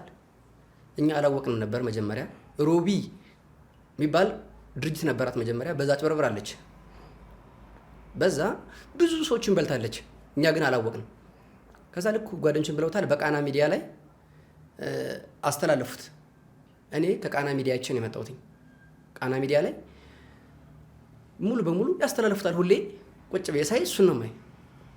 ከዛ አይ እውነትም ይሄ ነገር መጀመሪያ ክፍለ ሀገር ነበርኩኝ ከነማዘር ጋር ቁጭ ብዬ አየሁኝ። አዲስ አበባ መጣሁኝ። አዲስ አበባ መጥቼም ስጠይቅ ቢሮአቸውን አገኘሁኝ። ሄጄ እውነታ መሰለኝ ተመዘገብኩኝ፣ ብር ከፈልኩኝ። መጀመሪያ 56,000 ብር ነው የከፈልኩት። እነሱም በቃ 20% ነው የምትከፍለው፣ ሌላው እዛ ሄዳችሁ ነው የምትከፍሉት ሮማኒያ ተባል። ቆየን። እኔ ጥር 6 ነው የከፈልኩት 2016። አሁን አመት ከ4 ወር ምናምን ሆኖኛል። ያን ሁሉ ብር ሳመጣ ግን መጀመሪያ 56ቱን ስከፍለው ቤተሰብ አያውቅም፣ አልተናገርኩኝም። ከጓደኞች ተበድሬ 20,000 ብር ነበረኝ እኔ፣ ሌላውን ከጓደኞች ተበድሬ ከፈልኩኝ። ከዛ በኋላ ጨረሰችና እሷ ምን አለች? 86,000 ብር ጨምሩ፣ 86,000 ብር ካልጨመራችሁ ይሄ ፕሮሰስ ይቋረጥባችኋል አለችን። ከ6 ወር ከ7 ወር በኋላ አክሴፕታንስ ሌተር ወርክ ፐርሚት አመጣ ማለት ነው። ወርክ ፐርሚቱም አለን፣ ፎቶ አንስተነዋል። ፖላንዶቻቸው የተከለከሉ እኛ ወርክ ፐርሚት መጥቶላቸዋል ተብለን ፎቶ አንስተነዋል። ወርክ ፐርሚቱ አለኝ ከነ ስሜ ከነ ሁሉ ነገር ከነ ፓስፖርት ቁጥሬ። ቆየች። ያን ብር አትከፍሉም ተባል። ማረገው ሳጣ ቤተሰብ ጋር ደወልኩና ምንድን ነው ምናምን ሲሉኝ እውነታውን ተናገርኩኝ። እኔ እንደዚህ ያለ ኤጀንሲ አግኝቼ ነበር፣ ወደ ውጭ ሀገር ሄጄ ልለወጥ ነው ልሰራ ነው ስላቸው ቤተሰብ አመነኝና ተበድሮ አራጣ በክፍለ ሀገር አራጣ ተበድሮ 100,000 ብር ላኩልኝ። ያን ብር ከፈልኩኝ። አሁን ቤተሰቦቼ በየወሩ ከ6,000 ብር በላይ ይከፍላሉ። አራጣ ብቻ ማለት ነው። ብሩ እንዳለባቸው ሆኖ አራጣ ደግሞ ያን ይከፍላሉ። ከኔ ችግር ተርፎ ስራ ልቀቅ ተባል። ጓደኞችም ተናግረውታል። ስራ ልቀቁ ስንባል እውነት ነው አልቆላችኋል እናንተ። እሷ ቤተልሔም ታደሰ ማለት እሷ ብቻ አይደለችም የበላችን፣ ለሌላ ማስበላችን፣ ለኢንሹራንስ አስከፈለችን፣ ለኮቴ አስከፈለችን። ኮቴው በራሷ ነው የገባ፣ ኢንሹራንስ በኢንሹራንሱ ነው የገባ። እኔ ለምሳሌ የገዛሁት አንበሳ ኢንሹራንስ ነው። ከዛ ገዛው። እንደገና ደግሞ ሜዲካል ውሰዱ ጨርሳችኋል፣ ደግሞ እንደገና ወደ ምን አዞረችን? 200,000 ብር ካልጨመራችሁ አትሄዱም ስትለን ወደ ራሽያ ትሄዳላችሁ አለችን። ራሽያ የምትሄዱት በነፃ ነው፣ ምንም ብር አትከፍሉም፣ ትራንስፖርቱም ሁሉም ነገር ከኛ ነው አለች፣ ከድርጅቱ ነው አለች። ፑስኪን አዳራሽ ሂጄ ራሻ እዚህ ፒያሳ ታች አድዋ ድልድይ ጋር ወር ከምናምን ትምህርት ተማር ቋንቋ ተማሩ ተብለን መመላለሻ አጣን እንኳን በእግሬ መመላለስበት ወቅት ነበረ። ወደዛ ለመሄድ ማለት ነው። እሷ ሲጀመር ባልቻ ሆስፒታል 7000 ምናምን ብር 8000 ብር ከፍዬ ሜዲካል አስጨረስኩኝ። ተበድሬ ጓደኞቼን እባካችሁ ስጡኝ ይሄው ሜዲካል ደረስኩኝ ማለት ጨርሻለሁ ልሄድ ነው ብዬ ጓደኞቼን ተበድሬ 8000 ብር ከፈልኩኝ። እሷ ብቻ አይደለችም የበላችን፣ ለሌላ ሰው ማሳለፍ ሰጠችን፣ በላችን፣ ለሌላ ሰው ማስበላችን እሷ ብራችንን። እኔ በአጠቃላይ 207,530 ብር ነው የከፈልኩት። ከዛ በላይ ደግሞ ያ ሲደመር ለኮቴ ለኢንሹራንስ ለሜዲካል ያለችን ብዙ ነው። አሳመነችን። እሷ ቲሸርት አለበሰችን ሞቢሊቲ ሴንተር ብላ ቋንቋ እያስተማራችን ነበረ። ናታሊያን የምትባል የራሽያ ዜጋ ያላት መጣ ትምህርት አሰጠችን። ሰብሰባ ፑስኪን አዳራሽ ትክክለኛ ሰው ናት ብሎ ወደ 40 ምናምን ሰው ሰልጠነናል። እዛ ቲሸርት ለብሰን አለን መረጃው ፑስኪን አዳራሽ የተመረነበት ሁሉ አለን። ግን ያን ሁሉ ሰው እኔ የወጣት ተስፋ አልበላም ስትል የነበረች ሴትዮ በላችን። ከዛ በላይ ገንዘባችን ቀርቶ አእምሯችን ነው። እኛ አሁን ከ40 ምናምን ምንም የተላከ ሰው የለም። ከ40 ምናምን ከሰለጠና አንድ ሰው የተላከ የለም። ከሰለጠኖች ውስጥም አንድም ፓስፖርታችን 8 ወር ይዛ እኔ በ8ኛው ወሩ በራይድ ነው የላከችልኝ። በራይድ 500 ብር ከፍዬ ነው የተቀበልኩት ለራይድ። ፓስፖርቴን እንኳን በእጄ ሰጥቼ ገንዘብ ከፍዬ የተቀበልኩት ፓስፖርቴን ለመቀበል። በቃ አይሆንም ፓስፖርታችሁን ወሰዱ ተባል። እሺ የት መጠን ነው ስንላት አይ እኔ ቤት አትመጡም ወይም እኛ ከፈትነው ድርጅት አትመጡም ብለው ማንነታቸውን ላለማሳወቅ ብለው በራይድ ላኩልን። ያልሰራችን ግፍ የለም። እኔ ይኸው አራጣ አሁን ቤተሰብ ላይ እየቆጠረ ነው። በየወሩ የሚከፍሉ 6000 ምናምን ብር ይከፍላሉ። እኔም ስምራት ልቀቅ ተብዬ ስራ ለቅቄ ከጓደኛ ጋር ተጠግቼ ነው የምኖረው። የቤት ኪራይ የሚከፍልኝ ጓደኛዬ ነው። በቃ ብዙ ችግር ውስጥ ነው የከተተችን ይህች ሴትዮ። መንግስት እውነት አለኝታ ሚዲያ አቅርቦት እኔ እውነት ፍትህ እንዲሰጠን ነው የምፈልገው። ግራ ይገባናል። እኛ መንግስት ባለበት በፀራራ ፀሐይ ተዘረፍን። በቃ ብራችንን ተበልተን የወጣት በበረሃም እንዳንሰደድ እንዴት ነን እንሄዳው? ብራችንን ይዛለች። ፓስፖርት በስንት መከራ ነው ለምን የተመለሰልኝ? ያልተመለሰለት ስንት ጓደኞች አሉኝ እኔ ማቃቸው። አሁን በአንተ ስም አስመልስልን የሚሉ ልጆች አሉ። ፓስፖርታቸው ሁሉ ያልተመለሰልን። ቤተሰብን ችግር ውስጥ ከተቼ እኔም ችግር ውስጥ ገባሁ።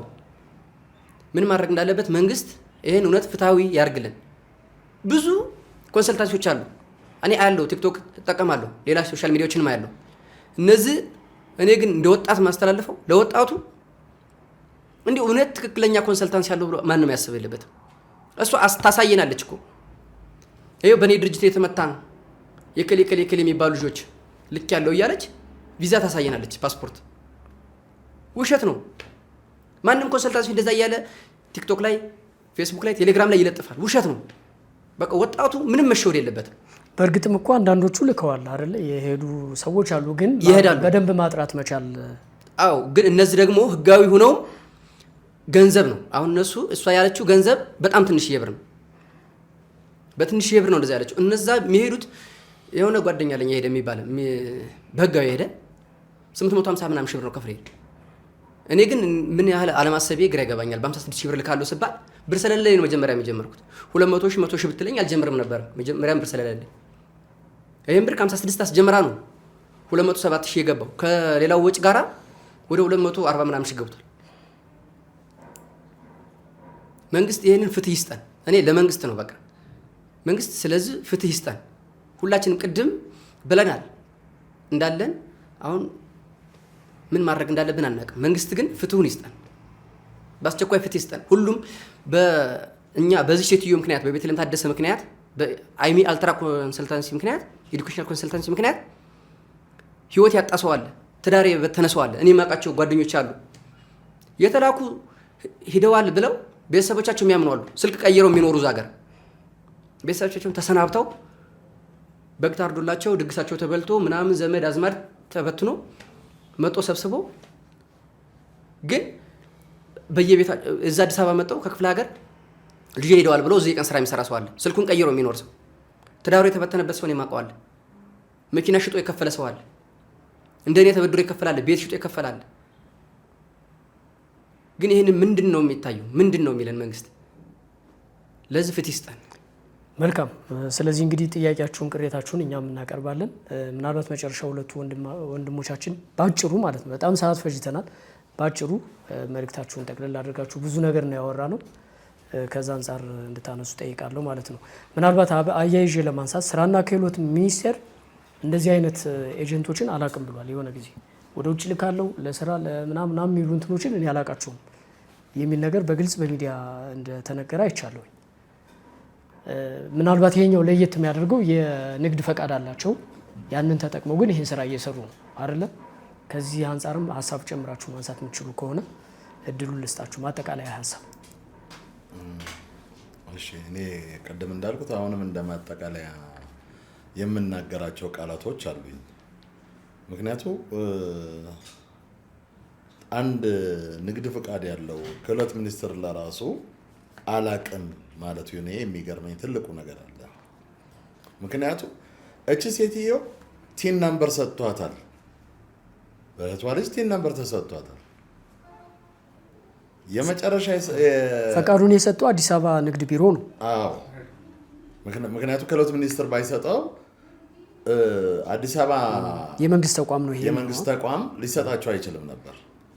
ምክንያቱም ይህንን ነገር የማማከር አገልግሎት ተብሎ መጨረሻ ላይ የተወሰደው የፕሌን ትኬት ከነ ሙሉ ማስረጃችን ነው። የፕሌን ትኬት ለማቁረጥ ተብሎ 73500 ምናምን ብር የተወሰደ አለ ከኛ ከነ ማስረጃችን ይዘነዋል። ሁለተኛ ለሮማኒያ ለራሻዎች አሁን ብቻ አይደለም እየተሰራ ያለው፣ እንደ መጠየቅ ካለባትም የውጭ ዜጋ ሆና ከሷ የምትሰራ ናታሊያ የምትባላለች። ምክንያቱም ሙሉ ቪዲዮ አለ እኔ ጋር እያስተማረቻቸው የእንትኖች የራሻዎች እያስተማረቻቸው እያለች ሰብስባ በእርግጠኝነት እንደምትወስዳቸው ናታሊያ እየተናገረች ያለችው አለ። የምትሰራውም ከወይዘሮ ቤተልሔም ጋር ናት። የውጭ ዜጋ ሆና ኢትዮጵያ ውስጥ እያጭበረበረች እንኳን መንግስት ቀና ብሎ ያላያት ማለት ነው። እኔ በሌሎች አጭበርባሪዎች እስከ ራሻ ድረስ ደርሻለሁ። ትክክል አለመሆኑ ሲታወቅ ተመልሻለሁ። ምክንያቱም ያሉትን ድርጅት እዛው አገር ራሻ ውስጥ እንደሌለ ተነግሮኝ ተመልሻለሁ። ይሄ ህጋዊ ንግድ ፍቃድ ስላላቸው ተብዬ ነው እንደገና በህጋዊ ንግድ ፍቃድ እና በአድበርት መሰረት ነው የገባውበት። እንደገና ወደዚህ ድርጅት መጀመሪያ ስንጀምር የተቀረውን እዛ ሰርተን እንደምንከፍል እንደምንለወጥ እያስጠነቀቅኳቸው ነው የሄድኩት። ደግሞ የኛ ግሩፕ የሚሆን የሌላው ግሩፕ የራሻ የሚሆን የፖላንድ ግሩፕ አንድ ትልቁ እኔ ሳላመሰግናቸው ማለት እንዳገሩ ባህል እንደወጉ መሰረት ወደ እናቷም ሳይቀር ለእንትን ሄደናል፣ ለሽምግልና ሄደናል። በሽምግልና ማናገረናታል። ልጄ ብራችሁን አትበላችሁም ነው እየተባለ ያለው። ያንን ግን ሊሆን አልቻለም። እኛ አሁንም ጫና እንዲፈጥርልን መንግስት የምንፈልገው አንደኛው አዋሽ ባንክ ቦሌ ቅርንጫፍ ኤድና ሞል ፊት ለፊት ያለው አቶ ፍቅር የተባለ የሷ ቀኝ እጅ ነው የሚያናግረን። አሁን አስመትተነዋል። አስመትተን እንኳን ባንኩ እኔ ከመምታቱ ውጭ ምንም ላደርጋቸው አልችልም ነው ያለን። ህግ አላቸው፣ የጠነከረ ህግ የመጣለ በአሁኑ ሰዓት ስለ ቼክ ጉዳይ። ያንን እንኳን እየተጠቀሙበት አይደሉም። ሁለተኛ ለሚሰጡትን ቼክ እንኳን አያውቁም። ባንኮቹ ለራሱ። ስለዚህ እኛ በመንግስት አካላቶች ሽፋን ተደርጎ በባንክ አካላት ሽፋን ተደርጎ የሚሰራውን ያለ ግፍ ይቆም ነው። እኔ በበኩሌ ብዙ ነገሮች ደርሰውብኛል።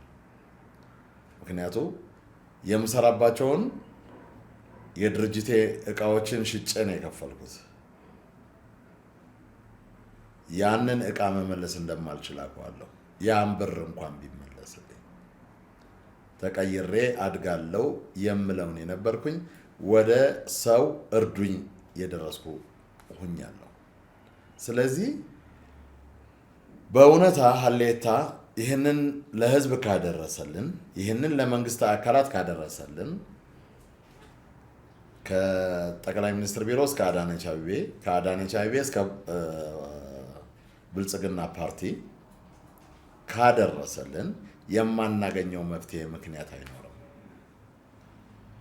እናንተን ተማምነን ሀሌታን ተማምነን መንግስት ያየናል።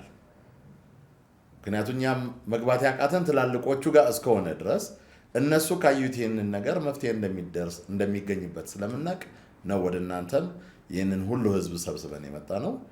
ይሁን ግን መጀመሪያ እንደነበር ነው አይደለንም። ልንናገረው የምንፈልገው የተወሰነ ሰው መርጠን ገብተናል። ይህንን ደግሞ መንግስት ይወቅልን ነው፣ ህዝቡም ይወቅልን፣ ፍትህ እናገኝ ነው። ይህንን ነው የምለው። ከዚህ በተቀረ የምናገረው ነገር አይኖረኝም። መልካም። የቀረ ነገር አለ ብጨምረው?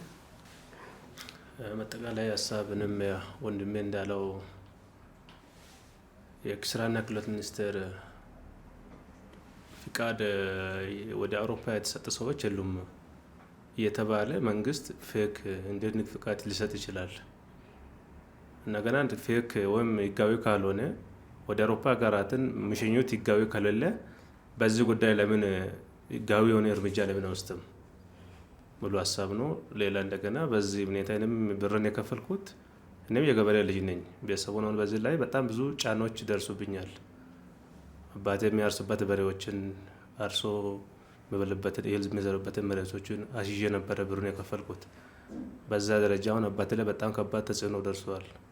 ወደ እስከ ሳርጀሪ ተኝቶ እስከ ኮማ ውስጥ ነው ያለው። ያ ማለት ወጣት ላይ እንደዚህ ተጽዕኖ እያለ መንግስት ለምንድን ነው በድንጋጤ ነው በቃ ብሩ በዛ በድንጋጤ እንትን አለ ጭንቅላት ላይ ደም ፈሰሰ። አሁን እስካሁን ራሱን መንቀሳቀስ እስከማይችል ድረስ ያለውን ሀብቶችን ይሄን ቤተሰቦችን ልጆችን ለማስተዳደር አልቻልኩም። ቤተሰቦችን ለውጣለሁ ብዬ ነው ገንዘቡን ይሄን አይል አውጥቼ እኔም ቤተሰቦችንም አባትንም እረዳለሁ ብዬ ነው ገንዘቦችን አውጥቼ የከፈልኩት። ከፍዬም በዚህ ሰዓት እኔ ብቻ አይደለም ብዙ ወንድሞች አሁን በደል ደርሶ አሁን በዚህ ደረጃ መንግስት አሁን ብልጽግና ፓርቲ ብዙ እየሰራ ነው። ከላይ የሰራውን ከታች ያሉን ህግ አይቶ በቃ ትክክለኛ ፊቲን በዚህ ሰዓት ወጣት ላይ ነው መሰራት አለበት። እኔ አሁን በብልጽግና በአብይ ደረጃ ላይ ስራው ይሰራል። ወደ ላይ እንዳይደርስ የሚያደርጉት ከታች ያሉት ናቸው። ያ ማለት ወጣት በዚህ ሰዓት ላይ በስደት ደረጃ ላይ እየተጎዳ ያለውን ገንዘብ ከቤተሰብ ወጥቶ የተለየ ዱርዬ መስረቅ፣ ራስን ማጥፋት፣ ሰውን መግደል፣ ጫካ መግባት የሚደርሱ በዚህ ጉዳይ ነው። በአንድ ኤጀንት ኤመልትራ ላይ ከሺዎች በላይ የበለጠ ሰዎች ገንዘብ መበላት ማለት በጣም ከባድ ነው። በዛ ደረጃ ቤተሰብ ተጽዕኖ አለ። ያ ማለት ፊቲ እንፈልጋለን። ይህን ነገር መንግስት ይቁ አውቆ ትክክለኛ ማስረጃ እናንተም ሳናመሰግን አንድ ማለቷን ያው ይህን ጉዳይ ትክክለኛው ለህዝብ እንደርስ ለመንግስት ተቋማትን ከላይ ያሉት ባለስልጣን ላይ ደርሶ ይህን ችግር ቶሎ እንዲፈታ እንፈልጋለን። አመሰግናለሁ። አንድ ማለት የምፈልገው ኢትዮጵያ ህዝብ እንዳይሸወድ ለእንደዚህ አይነት ድርጅቶች ካሁኑኑ ማስጠንቀቅ ይወዳለው። አዲስ አበባ ውስጥ ያለው እንደዚህ አይነት ኤጀንቶች ሙሉ ህንፃ ተቆጣጥረው ያሉት እነሱ ናቸው። የትም ብትሄድ የትኛውም ህንፃ ላይ አንድ ወይ ሁለት አታጣም። እንግዲህ እነሱ በኤዱኬሽን አስመስለው ነው እንደዚህ አይነት ስራ እየሰሩ ያሉት፣ ህዝቡን እየበሉ ያሉት። ትክክለኛ እንደሚሰሩ እየሰሩ ያሉት እንዳሉ ሌቦች ደግሞ እንደዚሁ አሉ እና ይህንን መፈተሽ አለበት።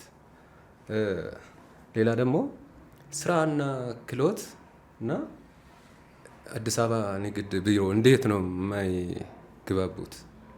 ከዛ አዲስ አበባ ንግድ ቢሮ ፍቃድ እየሰጠ ይሄኛው ደግሞ አላቅም ማለት ምንድን ነው? አይናበቡ? አንድ ይሄኛው ነገር መፈተሽ አለበት። መጨረሻ ላይ ማለት የምፈልገው አሁን ሀገሪቱን እያስተዳደረ ያለው ብልጽግና ፓርቲ ነው። ብልጽግና ፓርቲ ደግሞ ሌብነትና ጽንፈኝነትን አይታገዝም፣ አውቀዋለሁ በደንብ እና ይህንን እንድረዳን በዚሁ መልእክት አስተላልፋለሁ። አመሰግናለሁ። እሺ በድጋሚ ድሉ ስጠሽኝ አመሰግናለሁ እያልኩኝ የሚናገረው ነገር ምንድን ነው? ለዚህ ለሀሌታ ሚዲያ በዚህ በኤም አልትራ ቪዛ ኮንሳልታንሲ ምክንያት የደረሰው ጉዳት ሀገራዊ ጉዳት እንደሆነ ተረድቶልን ለሚመለከታቸው አካላት እንዲያቀርቡልን ነው። ምክንያቱም የደረሰው ጉዳት ምንድን ነው? ህይወትን ከማጣት በላይ የሰው ህይወት ደግሞ በነፍስ እንኳን በስጋ እንኳን በምድር ላይ የመኖሩ ህይወቱ የተቀጠፈ ስለሆነ ይሄ ደግሞ በእውነት ሀገራዊ ጉዳት እንደሆነ ተረድቶልን ለሚመለከታቸው ለበላይ ባለስልጣናት ቀርበውልን ይሄ ነገር መፍትሄ እንዲሰጥልን ነው የምፈልገው ማለት ነው። ምክንያቱም ለምንድን ነው ከተባለ ይህ ፊት ወይም ደግሞ በቃ ፍትሃዊ ነገር ካልተሰጠ ነገ ወንድሞቻችን ከኛ የሚቀጥሉት ጉዳት የሚመጣው ከባድ ነውና ማለት ነው።